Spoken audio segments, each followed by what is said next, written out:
안녕하세요. 안녕하세요. 반갑습니다. 반갑습니다. 사랑합니다. 사랑합니다.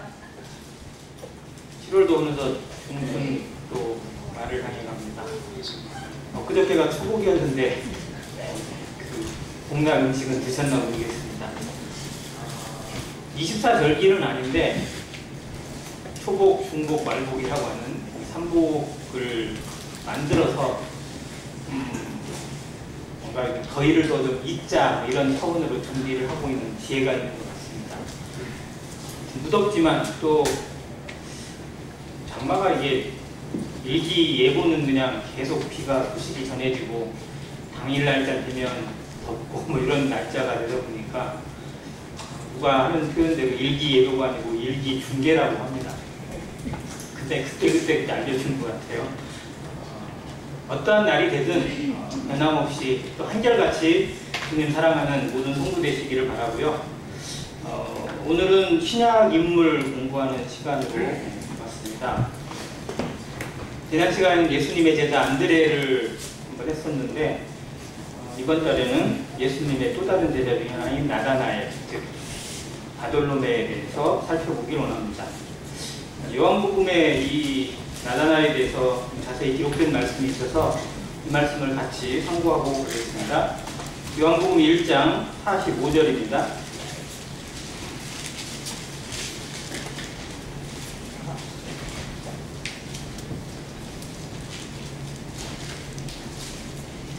(45절부터 51절까지) 말씀인데요. 교독해서 읽고 교제하겠습니다.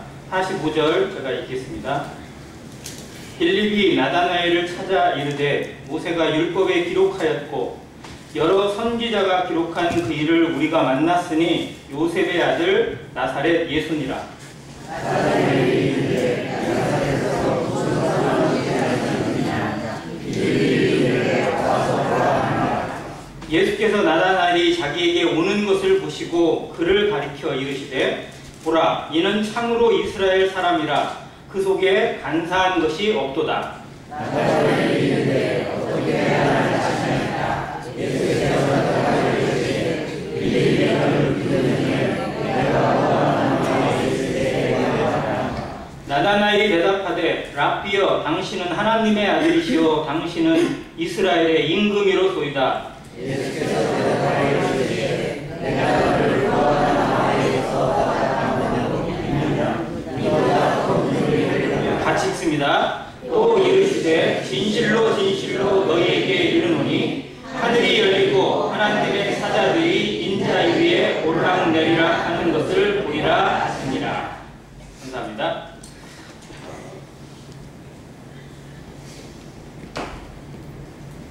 예수님의 제자 12명, 특별히 12사도를 세우시는 그 부분을 몇 제자들에 대해서만 좀 특별하게 보여주세요. 어떤 제자들은 부르시는 과정이나 이런 대목이 안 나오고 나중에 12명이 가입이 되어 있는 숫자로만 기록되는데 그 중에 가장 자세히 기록된 사람 중에 하나가 나다나엘. 그런 의미에서 보면 나다나엘이라는 사람을 부르시는 예수님의 마음도 좀 읽힐 수 있고 그가 과연 어떤 제자였을지. 그런데 부르심의 내용은 이렇게 좀 자세하게 또 상세하게 기록이 되어져 있는데 그 이후의 행적에 대해서는 거의 기록이 없어요. 그냥 12명의 바돌로메라는 이름으로 계수가 되어 있을 뿐이고 특히 요한복음 21장 마지막 장에 가보면 7명의 제자들이 예수님 부활을 보고도 이렇게 갈릴리 바다에 가서 물고기 잡겠다고 갈 때 이 나다나엘도 거기 합류를 하거든요. 그런 대목밖에 안 나와요. 그러다 보니까 약간 신비로움. 그러니까 성격도 모르겠고 또 어떠한 나중에 어떻게 됐는지도 나중에 다른 전승을 통해서만 알 수 있는데 나다나엘에 대해서 엿볼 수 있는, 즉 그가 예수님 앞에 나오게 되고 그 부르심 앞에서 어떤 고백을 했는지를 통해서 나다나엘의 인격과 또 그의 성품에 대해서 살펴볼 수 있을 것 같습니다. 나다나엘이 바돌로메와 동일 인물인가? 이것에 대해서는 여전히 논쟁 아닌 논쟁이 이루어지고 있어요. 대부분은 다 그렇게 받아들입니다. 왜냐하면 나다나엘이라는 사람에 대해서 이렇게 자세히 기록을 했고 또 12명의 사도를 기록할 때 바돌로메라는 이름만 있고 나다나엘이 없어요. 그런데 그와 짝꿍이 되는 사람이 누구냐면 빌립입니다. 그래서 12명을 기록할 때도 빌립과 나다나엘을 같이 붙여서 기록을 해주고 있고서 빌립이 나다나엘을 불렀고 찾아서 예수님께 인도했던 그런 대목을 생각할 때 나다나엘이 바돌로메와 동일 인물이라고 추정을 할 수밖에 없습니다. 나다나엘이라는 사람의 이름의 뜻이 하나님의 선물, 하나님이 베푸신 자이라는 뜻이 가지고 있어요. 그래서 어떤 사람은 원래 이름은 바돌로메인데 예수님이 지어주신 이름이 아닐까 이렇게 생각을 하기도 합니다. 바돌로메라는 뜻은 돌로메의 아들. 유대인들은 바가 들어가는 이름이 많아요. 바예수는 예수의 아들이라는 뜻이고요. 바요나, 요나의 아들이라는 뜻이고, 아무튼 아디메오 하면 디메오의 아들이잖아요. 역시 바돌로메는 돌로메라는 사람의 아들. 근데 이 이름이 원래 귀족에게 쓰는 이름이라고 알려져 있다고 합니다. 아무튼 뭐 그런 그 배경을 가지고 나다나엘을 살펴볼 수 있는데, 나다나엘이 했던 말, 여기에 나오는 말이가 총 3마디가 나와요. 예수님과 대화를 나누는 부분도 있고 또 빌립하고 대화를 나누는 부분도 있거든요. 그런데 그 대화가, 그의 말이 어떻게 바뀌어가느냐, 이거 성경이 그대로 자세히 보여주고 있습니다. 이것이 마치 하나님 앞에 부르심을 받은 인생이 하나님 앞에 어떠한 자세를 갖게 되는지, 태도가 어떻게 바뀌는지를 너무 잘 보여줘요. 우리가 예수님 앞에 부르심 받을 때 아마 이런 모습들이었을 겁니다. 가장 첫 번째 말은 46절에 있어요. 나다나엘이 이르되 나사렛에서 무슨 선한 것이 날 수 있느냐. 자, 자기 친구 빌립이 예수님을 먼저 만났습니다. 그리고 예수님이 나를 따르라고 하셨고, 빌립이 예수님을 따르다 보니까 아, 이분은 진짜 우리가 그들께 소망하고 기다리던 그분, 메시아인 것 같다. 근데 나만 믿고 나만 따를 수 없다. 누구를 데려와야겠다? 내 친구 나다나엘을 데려와야겠다라고 생각했어요. 즉 빌립은 나다나엘이라는 사람이 예수님께 꼭 필요하고 예수님을 꼭 만나야 되는 사람이라고 여겼어요. 그 누구보다도 나다나엘이 떠올랐고 또 나다나엘을 인도하기 위해서 찾았습니다. 여기에 45절에 보면 빌립이 나다나엘을 찾아라고 이렇게 하는 이 단어가 그냥 잠깐 부른 게 아니에요. 우리는 누구 찾을 때 그냥 핸드폰 하면 되잖아요. 근데 이때 당시에는 뭐 그게 없기 때문에 그가 어디에 있는지 수소문을 해서 찾아야 돼요. 이게 정말 달이 닳도록 찾았다는 의미가 담겨 있어요. 마치 예수님이 천국에 대한 비유, 특히 자신에 대한 비유를 할 때 3가지의 비유를 썼는데요. 양 100마리가 있는데 1마리를 잃어요. 그래서 그 1마리 양을 찾아서 산골짜기를 지나고 막 상처를 입고 그러면서 찾았다고 하는 기록이 있고, 10드라크마가 있는데 1드라크마를 잃었을 때 그 집에서 그냥 찾았다고 기록하는 부분이 있고, 또 2 아들이 있는데 그 한 아들을 찾아서 기다리는 아버지의 마음을 기록했거든요. 거기에 찾는 것과 같은 의미예요. 즉 빌립이 자기 친구 나다나엘을 얼마나 간절히 예수님께 인도하고 싶었는지를 생각하는 대목입니다. 우리가 누군가를 예수님께 인도하고 싶고 또 그의 영혼을 위해서 기도하고 그를 정말 교회 앞으로 데려오고 싶을 때 얼마나 간절함이 있는지 한번 생각해 보게 됩니다. 한번 얘기해 봤는데 안 들어요. 그럴 줄 알았어요. 이렇게 하고 포기를 할 것인지 아니면 정말 간절히 찾고 또 찾을 것인지, 이러한 씨름이 여기에 담겨 있다고 생각이 되었습니다. 금방 찾을 수가 없었어요. 왜냐하면 나다나엘이라는 사람은 좀 약간 신비주의에 속한 인물이기 때문에 남에게 알리지도 않고 혼자 은밀한 곳에 많이 가 있었던 사람이었어요. 그래서 빌립이 그런 나다나엘을 너무 잘 알기 때문에 아주 그냥 열심히 찾아서 예수님께 데려온 모습을 봅니다. 그리고 찾자마자 얘기했냐면 뭐냐면 메시아를 만났다.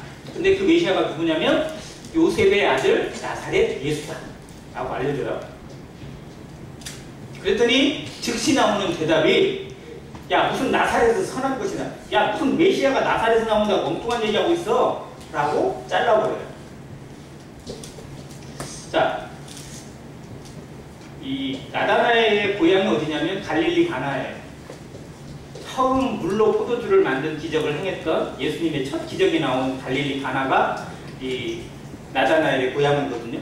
그리고 나사렛은 거기서부터 한 5km, 6km 정도밖에 안 떨어져 있어요. 옆 동네예요. 그러면 갈릴리 가나 사람 나다나엘은 이 나사렛이라는 동네에 대해서 잘 알까요? 모를까요? 너무 잘 알죠. 갈릴리 가나도 촌이지만 나사렛은 더 깡촌이에요. 그러니까 정말 거기에는 빈민촌이고 정말 그 사람들의 성향도 뭐 좀 그랬다고 합니다. 정말 그런 사람들만 모여 살고 있는 그런 동네였는데 자신이 알고 있는 즉 구약 성경을 통해서 그가 알고 있는 성경적 지식으로 보면 메시아는 어디서 나타나야 돼요? 어디서 태어나야 돼요? 베들레헴에서 태어나야 돼요.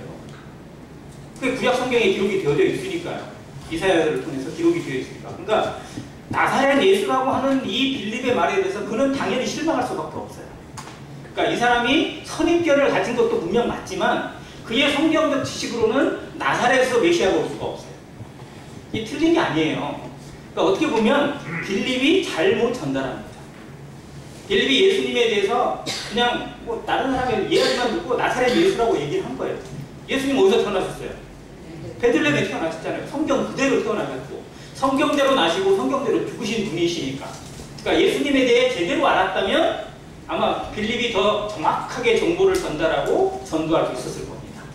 그런데 그런 실수를 했어요. 어떻게 보면 빌립도. 그리고 나다나엘은 그 소식을 듣고 바로 그냥 실망해서 선입견이 그대로 일어났어요. 아니야, 무슨 말도 안 되는 소리를 하고 있어 라고 거절을 해버려요. 자, 그러면 우리가 누군가에게 정말 좋은 정보를 알려주고 뭘 했는데 단칼에 거절을 당해요. 그러면 기분이 좋아요, 나빠요? 기분이 나빠요. 내가 기껏 찾아가지고 정말 내가 너를 찾으려고 얼마나 열심히 돌아다녔는데 내가 이렇게 얘기했는데 네가 한 칼에 나를 거절하고 잘라?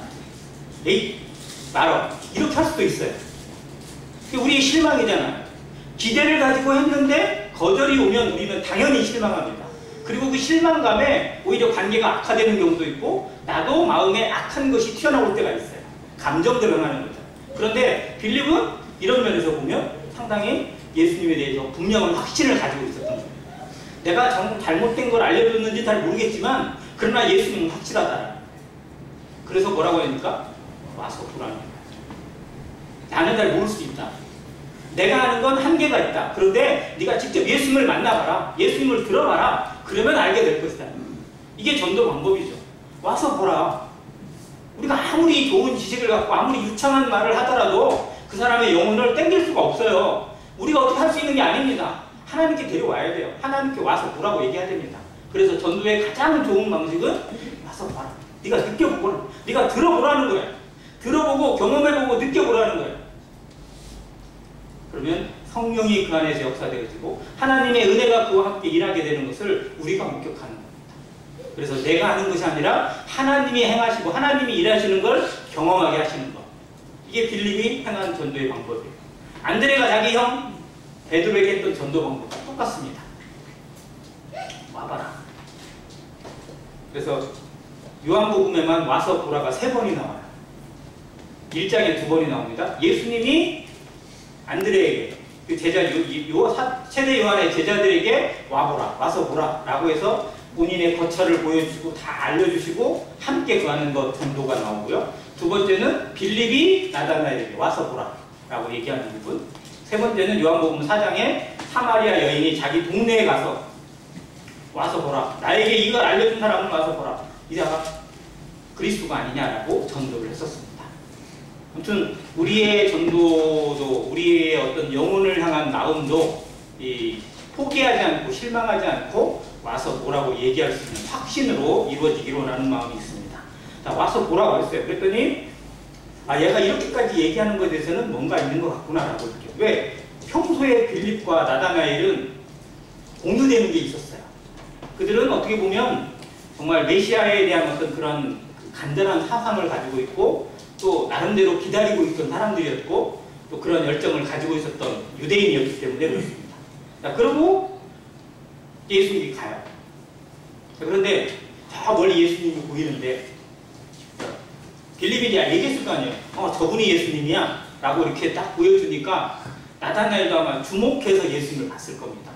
그런데 생전 처음 보는 그분이 자기도 처음 보는 그분이 자기를 향해서 하는 말 47절에 나오죠.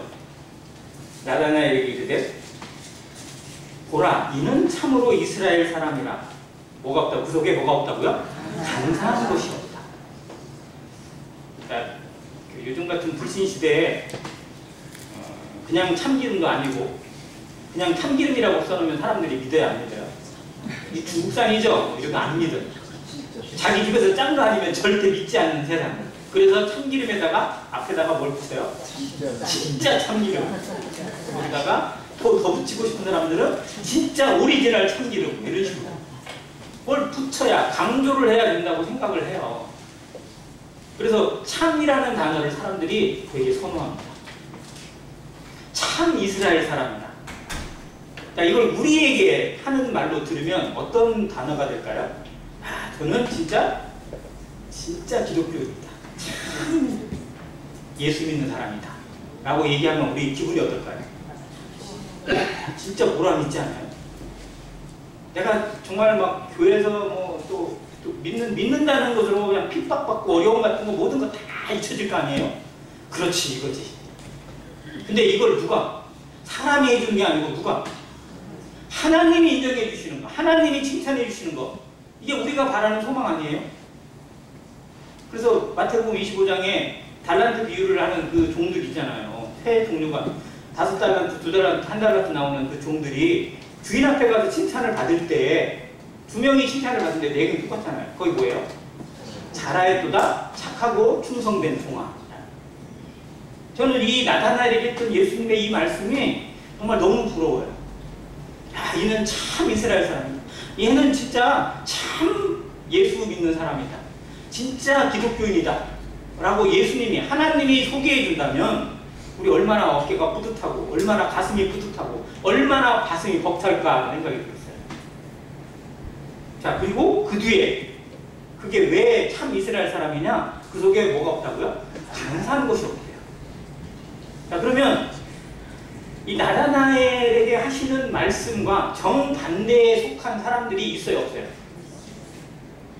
가짜 이스라엘 사람, 간사한 뭐 가득 찬 사람들 있어요, 없어요? 예수님 당시에 있었어요, 없었어요? 있었죠. 훨씬 많았어요. 누구들이에요? 네, 바리새인들, 서기관들, 뭐 이런 사두개인들이나 이런 사람들, 이 사람들은 예수님한테 진짜 그냥 저주를 받을 정도로 욕을 먹었어요. 어떻게 하면 독사의 자식들이라고 있잖아요. 자, 그런 사람들과 너무 비교되는, 즉 기득권을 가지고 자기 이익을 위해서 자기의 목적과 자기 이름을 내기 위해서 사람들 앞에 거드름 피우고 없는 말을 지어내고 그리고 자기에게 이익이 되는 것을 쫓아가는 사람들, 이런 사람과 너무 비교된다는 거예요. 너무 다르다는 거예요.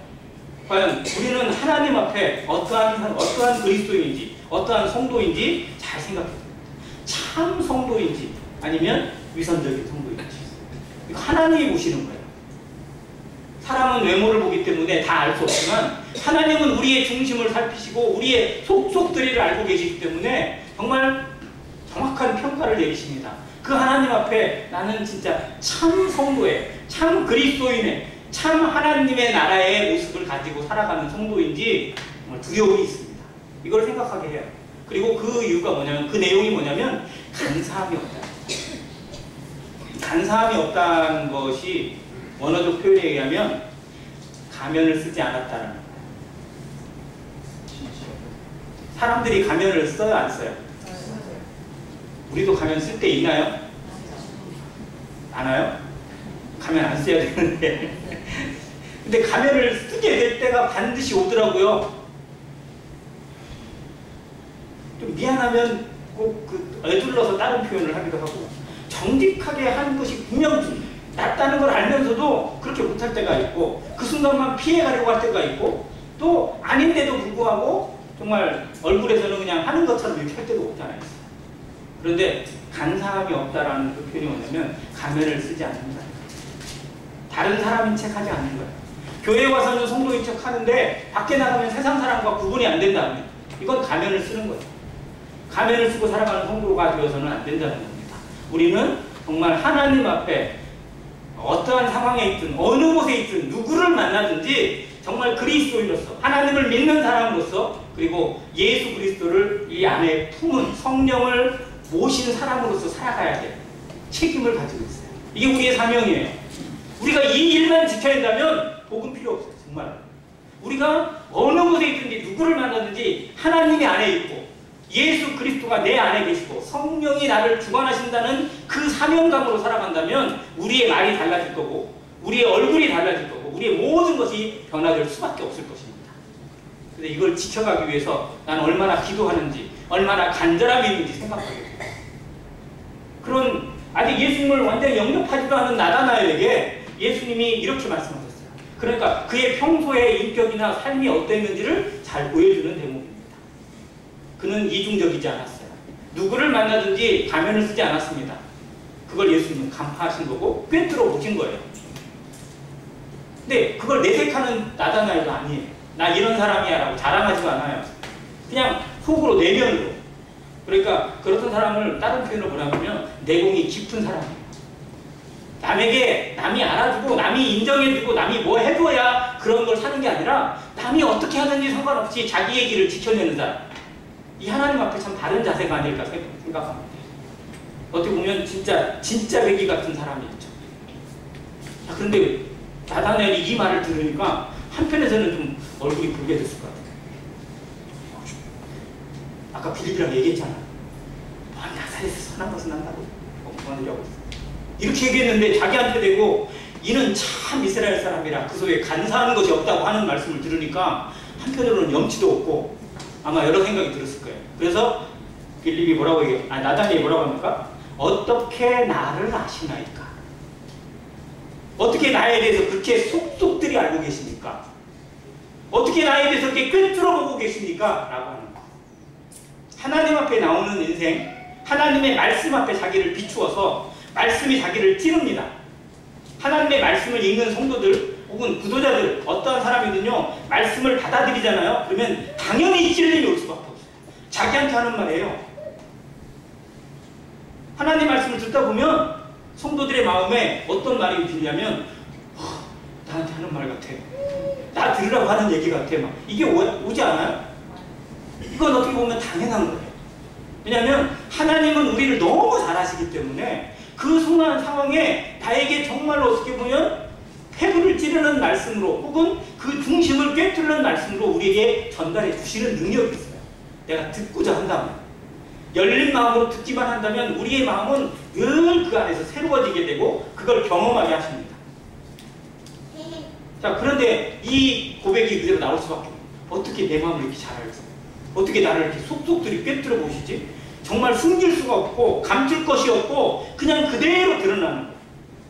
히브리서 4장의 성경에 대해서 하나님의 말씀에 대해서 놀라운 표현을 했습니다. 하나님의 말씀은 살았고 운동력이 있어 좌우에 날선 동자체 하고 관절과 골수와 못을 찔러 쪼개기까지 하고 만물이 벌거벗은 같이 다 드러나게 하신다고. 하나님 말씀을 들으면 하나님 말씀에 묵상되어지고 거기에 잠기면요 우리의 모든 것이 다 그렇게 다 드러나게 되어 있어요. 속일 수가 없고 감출 수가 없습니다.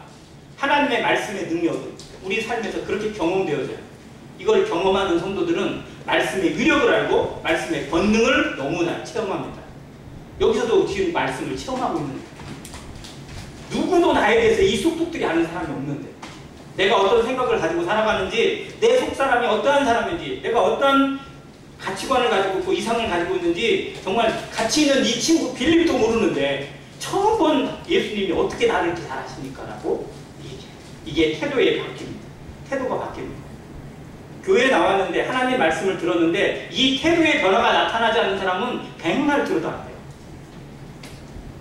태도가 바뀔 때 귀를 열고 마음이 열리고 정말 부여음으로 듣게 될 때 말씀의 역사가 일어나고 하나님이 그 안에서 일하시는 것을 보게 됩니다. 어떻게 나를 아십니까? 자, 그러면 우리는 하나님이 나를 꿰뚫어 보고 계시고 내 속마음을 너무 잘 아시는 상황을 하루에 아니 일주일에 한 번만 경험하나요? 설교 시간에만 경험하고 다른 시간에 경험 안 해요? 아니잖아요. 매일 매 순간같이 우리는 이걸 경험할 수밖에 없습니다. 그래서 우리가 은혜로 사는 거예요. 그래서 말씀으로 살고 기도로 산다고 말하는 겁니다. 하나님이 나를 아시니까. 사람들이 나를 몰라주고 사람들을 나는 상처를 주고 사람들은 나에게 정말 찌르는 말을 하더라도 하나님은 내 마음을 너무 잘 아시니까. 어떻게 나를 이렇게 잘 아십니까? 하나님밖에 나의 위로가 없고 하나님만이 나의 위로자가 되신다는 것 고백하면서 우리가 다시 힘을 내고 다시 일어서고 포기하지 않을 수 있게 되는 힘이 거기에 있어요.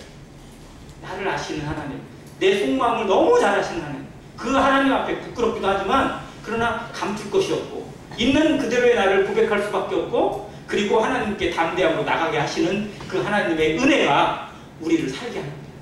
오늘 하루를 살게 하는 힘도 거기에 있고 내일 매 순간을 그리고 마지막 그날까지 포기하지 않고 뛰어갈 수 있는 그리고 독수리가 날개치며 올라간 같이 담대히 나아가게 하시는 힘도 그 하나님이 나를 너무 잘 아시고 나와 함께 계시고 내 속마음을 그대로 다 알고 계시다는 것. 그분이 나의 위로자가 되시고 그분이 나의 구원자가 되시고 그분이 나의 주인이라는 것. 이것이 우리를 살게 하는 원동력이라고 생각이 되어집니다. 이렇게 어떻게 나를 아십니까? 라는 이 나다나엘의 고백에 대해서 예수님 말씀하세요. 빌립이 너를 부르기 전에, 즉 이때는 지금 예수님은 거기에 있지도 않았고 멀리 떨어져 계셨어요. 빌립이 막 찾아다녔어요. 근데 빌립이 찾아다니는 그 상황에 나다나엘이 어디에 있는지 예수님은 그 멀리서 천리안을 가지고 전지전능하신 하나님께서 다 보고 계셨다는 거예요. 빌립이 너를 부르기 전에 네가 어디에 있었다고요? 무화과 나무 아래에 있을 때 뭐하노라? 이 말을 들었을 때 빌립이 얼마나, 아니 나다나엘이 얼마나 정말 놀랐을까? 처음에 자기를 칭찬하는 말을 들을 때도 막 정말 놀랐는데 이 말씀을 하실 순간에는 정말 사시나무도 붙잡았을 거예요. 나를 어떻게 하십니까? 라고 했더니 이미 내가 어디에 있는지 어디서 뭐하고 있는지 이미 다 꿰뚫어 보이시는 하나님.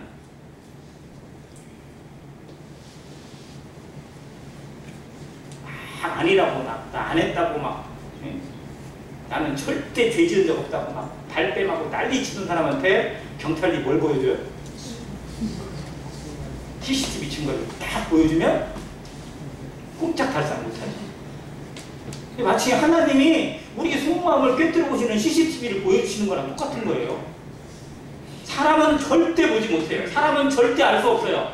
그 누구도 알지 못하지만 하나님은 우리의 속마음도 우리의 속에 있는 모든 생각까지도 다 아시고 그 가운데 책망하기보다 징계하고 벌주기보다 오히려 위로하시고 힘주시고 격려하시는 그 하나님의 것이 전 너무 감사가 됩니다. 내가 음흉한 생각 품고 악한 생각 품고 그리고 시기와 질투와 뭐 욕설이나 이런 것들이 막 마음속에 뿜어져 나오는 순간들이 얼마나 많아요. 얼마나 자주자주 일어나요. 나를 무너뜨리는 것들이. 그런데 그걸 너무 잘하시는 하나님께서 그 순간순간마다 때리거나 책망하거나 아무것도 못하게 하셨다면 우리가 여기 있을 수가 없습니다. 단 한 발짝도 나갈 수가 없을 거예요. 그런데 그렇게 하시는 하나님께서 나를 위로하시고 붙들어주시고 함께 하신다는 사실이 전 너무 감사가 됩니다.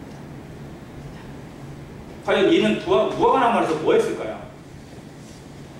무화과 나무 밑에서 딴짓 했겠어요? 자, 이스라엘 사람들에게 무화과 나무가 어떤 나무입니까? 이스라엘에는 3대 과실이 유명합니다. 그게 그 하박국에 보면 노래 나오죠? 무화과 나뭇잎이 마르고 포도 열매가 없으며 감람나무 열매 그쳐져. 이 세 가지예요. 무화과, 포도, 감람, 즉 올리브죠. 네. 이 세 나무가 이스라엘에게 3대 과실이고 또 이스라엘 지역에서 가장 잘 자라는 과일이기도 합니다. 그 중에 첫 번째가 무화과로 되어 있어요. 그러니까 우리나라의 무화과 나무는 저희 처갓집에도 무화과가 잘 열리거든요. 뒤 안에 있는 그 나무가 생각보다 반이 열리고 그래요. 그런데 우리나라에서 자라는 무화과 나무는 되게 좀 커도 한 5m를 넘지 못해요. 보통 한 4, 5m 정도 선에서 멈추고요. 그렇게 되어 있고 잎도 그렇게 무성하게 열리거나 뭐 그러지는 않습니다. 그런데 이 팔레스타인 지역에 있는 무화과 나무는 거의 7m 정도까지 자라고요. 잎도 훨씬 크고 무성해요. 그리고 이게 가지가 밑으로 많이 이게 쳐져서 이렇게 쭉 돼 있어가지고 거기에 한 사람이 딱 들어가면 그늘도 쫙 지고요. 한 사람이 쉴 수 있는 그런 좋은 공간이 만들어진답니다. 거기서 한잠 낮잠 자는 사람도 물론 있지만 경건한 유대인들은 그곳이 기도처고요. 그곳이 성경을 묵상하는 자리예요. 성전을 대신할 수 있는. 하나님과 만나는 자리이고 하나님을 경배하고 하나님을 묵상하면서 자신의 신앙을 점검하고 하나님 앞에 기도하는 그런 자리입니다. 근데 그래서 이 나다나엘은 정말 무화과 나무 밑에서, 왜냐하면 남들에게 보이려고 기도하는 사람들 있잖아요. 바리새인들 어떻게 기도해요? 그 사람들은요? 막 경문을 크게 달고, 경문 들어보셨어요? 예, 여기에다 다는 건데요. 여기에다 성경 구절을 집어넣은 함이 있어요. 함을 여기다 달아요. 왜냐하면 신명기에 나왔거든요. 너는 뭐 그거를 어디에 달고, 이마에 달고, 뭐 문서주에 달고, 어디에 달고 막 이렇게 다니라고 했잖아요. 그래서 진짜로 여기다 달고 다녀요. 팔뚝에다 달고 이마에다 달고 이렇게 성경 구절을 딱 넣었어요. 그리고 집에 들어가는 대문에도 이렇게 딱 달아서 거기다 집어넣어놔요. 행색은 다 갖춰. 그리고 이 경문을 어떻게 하냐면요, 나 경문 달았어 해가지고 이걸 진짜 막 팔뚝을 움직이지 못할 만큼 큰 경문을 달고 다닙니다. 그리고 막 이렇게 이러고 다닙니다. 마치 시골의 할머니가 자식이 와가지고 금반지 하나 탁 입히면 막 사람들한테 막 갑자기 손가락을 막 움직이면서 자랑하듯이, 누가 뭐 해주면, 뭐 갖고 있으면 자랑하고 싶어서 안 달라는 것처럼 사람이 그러잖아요. 그런데 이 바리새인들은 내가 기도하는 사람이야, 나 이런 사람이야 라고 하면서 이마에 경문을 막 진짜 머리도 움직이지 못하면 큰 거를 달기도 하고, 여기에도 막 진짜 손을 못 움직일 정도로 큰 거를 달는 경문도 있대요. 실제로 어떤 분이 그런 사진을 보여주는데 진짜 어이가 없더라고요. 근데 이스라엘 사람들에게는 그 말씀이 있으니까 그게 되게 소중한 거고 되게 자랑스러운 거예요. 이 사람들은 대놓고 하고 시장에 가서 기도하고 막 또 말을 창하게 잘하면 대단한 것처럼 칭찬받을까 봐 그렇게 해요. 주문을 하듯이. 그런데 나다나엘 그게 너무 혐오스럽고 싫은 거예요. 그렇게 기도하는 그 모습 자체가 하나님하고 아무 상관이 없는 거예요. 그걸 알기 때문에 그는 사람들에게 보이려고 기도하지 않아요. 그래서 사람들이 못 보는 곳에 들어가서 기도하고 오히려 골방에 들어가서 기도하는 사람이었어요. 이렇게 기도하는 모습이 그에게 있어서 무화과 나무입니다. 그때 즉 그는 어디에 있는지가 중요한 게 아니고요, 그 마음 중심이 어떠했는지를 예수님이 간파하신 거예요. 성도들의 마음이 교회에 다 나오긴 하는데 어떤 사람은 그냥 어떻게 나올 수도 있고 어떤 사람은 어때서 나올 수도 있어요. 그런데 그걸 우리는 다 알지 못합니다. 아무리 안색을 살펴도 어느 정도 알지는 몰라도 다들 알 수는 없어요. 그런데 하나님은 그 모든 것을 다 아십니다. 내 속마음이 어떠한지. 그래서 우리의 예배 대상은, 우리의 섬김의 대상은 정말 주님이라는 걸 다시 한번 생각하게 됩니다. 그 주님이 나를 이렇게 알고 계시다. 내가 속마음으로 어떻게 생각하고 있는지, 어디에 가서 무엇을 하고 있는지, 내가 어떤 사람인지 다 아시는 그분이구나. 이분이 나를 이렇게 속속들이 알고 있고 나의 모든 것을 꿰뚫어 보고 계시는 분이구나. 이분이 과연 누구다? 메시아구나. 이분이 하나님. 빌립이 말한 그대로 정말 이분은 하나님이고 이분은 메시아고 이분은 왕이시구나. 그의 마음이 깨달아집니다. 그래서 고백을 합니다. 당신은 하나님의 아들이시요 당신은 이스라엘의 임금입니다. 복음서를 통틀어서 사람이 예수님을 메시아로, 왕으로, 또 구세주로 고백하는 대목이 총 4번 나옵니다. 3번은 제자들이에요. 베드로가 했던 고백이 있고요. 또 도마가 했던 고백이 있습니다. 그리고 나다나엘이 했던 고백이 있고요. 하나는 여자가 있어요. 이게 누구냐면 마르다입니다. 요한복음 11장에 부활의 주는 주 앞에 이렇게 고백을 했어요. 근데 마르다가 했던 고백과 베드로가 했던 고백은 거의 똑같습니다. 자, 그런데 그 모든 4개의 고백 중에 메시아를, 예수님을 메시아로 고백하고 왕으로 고백하고 정말 구세주로 고백하는 그 고백 중에 제일 먼저를 누가 했어요? 나다나엘이 했습니다. 월등하게 먼저 했어요. 베드로나 도마는 부활하신 다음에 했고요. 베드로도 사역의 거의 후반부 쪽에 마태복음 16장에 나와 있는 그 대목이 그렇게 나타납니다. 그런데 처음 만난 나다나엘, 예수님을 처음 만난 나다나엘이 정말 이 신앙 고백을 하고 있어요. 그의 영성이 어떠했는지, 그가 예수님을 얼마나 제대로 알았는지를 보여주는 대목입니다. 물론 이 고백을 했다고 해서 그가 정말 그런 사람이라고 할 수는 없겠지만, 그러나 적어도 영적 안목은 베드로보다 훨씬 더 앞선 사람이었다고 감히 말할 수 있을 겁니다. 이런 고백을 하자 예수님이 말씀하세요. 내가 너를 무화과나무 아래에서 보았다 함으로 믿느냐. 이게 대단한 일이죠. 그의 속마음을 다 알고 계시고 그가 어디에 있는지 어디서 뭘 하는지 다 아시는 하나님, 정말 너무나 엄청나고 무서운 분이잖아요. 두려운 분이잖아요. 그런데 그건 아무것도 아니라는 겁니다. 하나님이 우리의 속속들이 하는 것 자체는 실상 아무것도 아니에요. 하나님의 능력을 따져보면 1%도 안 돼요. 그보다 더 중요한 건 뭐예요? 이보다 더 큰 일을 보리라. 그러면서 하신 말씀이에요. 51절에 진실로 진실로 너에게 이르노니 하늘이 열리고 하나님의 사자들이 인자 위에 오르락내리락 하는 것을 보리라. 이게 뭐가 임하는 거예요? 성령이 그에게 임하시고 이 세상에 임하게 되고 하나님의 나라가 열리게 되고 너희들을 통해서 이루어지게 되는 이 메시아 구원의 역사를 보게 될 것이다. 이게 더 크다는 거예요. 교회가 이루어지게 되고 하나님의 나라가 이 땅 가운데 이루어지게 되는 걸 너희 눈으로 보게 될 것이다. 성령이 너희에게 임하는 걸 너희가 보게 될 것이다 라고 하는 거예요. 우리가 가장 보게 되는 놀라운 기적은요, 누군가가 뭐 병든 사람이 고침을 받고 죽은 사람이 깨어나고 이게 아니에요. 성령이 우리에게 찾아오신 겁니다. 성령이 이 땅 가운데 임하시는 거예요. 구약의 시대와 너무 다릅니다. 구약은요, 성령이 잠깐 필요할 때가 있을 때 그 앞에 그 사람에게 임했다가 가세요. 그게 구약이에요. 그런데 신약에서는 그냥 온전히 그들에게 임하게 되고 그들 안에 거하게 하시는 것으로 변화가 되어집니다. 기적입니다. 이게 더 큰 일이에요. 하나님의 나라에서 가장 큰 일 중에 하나입니다. 우리가 성령을 모시고 살아가고 하나님의 나라를 바라보고 만지고 그걸 확증 가운데 살아가고 있는 구원받은 성도가 되고 하나님의 나라가 되었다는 거, 이게 우리 인생의 가장 큰 선물이요 가장 놀라운 기적이라는 것 잊지 말고 살아야 됩니다. 뭔가 대단한 일을 봐야만, 뭔가 큰 역사가 이루어지고 뭔가 대단한 일을 해내야만 그게 큰 일이 아니고, 우리는 이미 큰 일을 맡은 사람, 큰 역사를 경험한 사람이고 큰 기적을 누리고 있는 성도들입니다. 우리에게 허락하신 은혜가 얼마나 큰지를 제대로 알아야 나의 가치를 제대로 합니다. 내게 주어진 시간과 내가 맡고 있는 사명들, 내가 만나는 한 사람 한 사람에게 와보라 라고 복음을 전할 수 있는 거, 이게 얼마나 큰 사명인지 얼마나 놀라운 일인지 우리가 기억해야 됩니다. 이거를 기억하고 살아가는 모든 성도 되시길 바랍니다. 요한복음은 특징이 하나 있는데요, 다른 복음서에는 안 나와요. 요한복음에만 이 표현이 나옵니다. 진실로 진실로. 요한복음 3장에 가보면 특히 많이 나옵니다. 나단 누구죠? 니고데모랑 얘기할 때, 천국 뭐 얘기할 때 진실로 진실로가 몇 번씩 나오거든요. 뒤에 가도 그래요.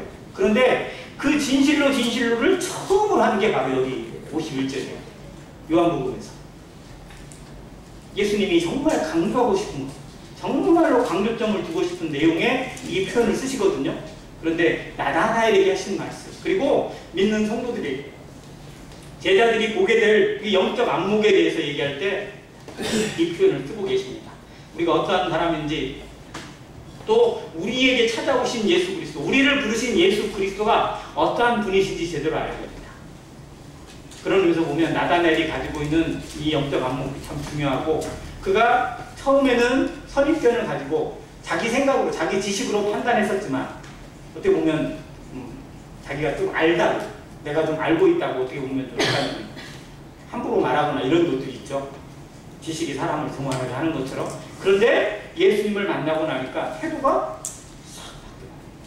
이 성도가 예수님을 만날수록, 하나님을 알아갈수록 바뀔 수밖에 없는 겁니다. 어떻게 나를 하십니까? 겸손해져요. 그런 다음에 고백이 나옵니다. 우리가 이런 그 길에 서 있는 성도들이라고 생각이 되었습니다.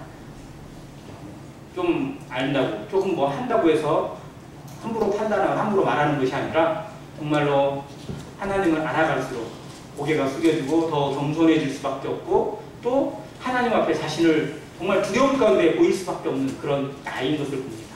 왜? 너무 잘 아시는 분이죠. 나의 중심까지 모든 것을 다 꿰뚫어 계시는 그 하나님 앞에 내가 살아가고 있다는 것이 마냥 좋은 것만이 아니에요. 정말 두렵더라고요.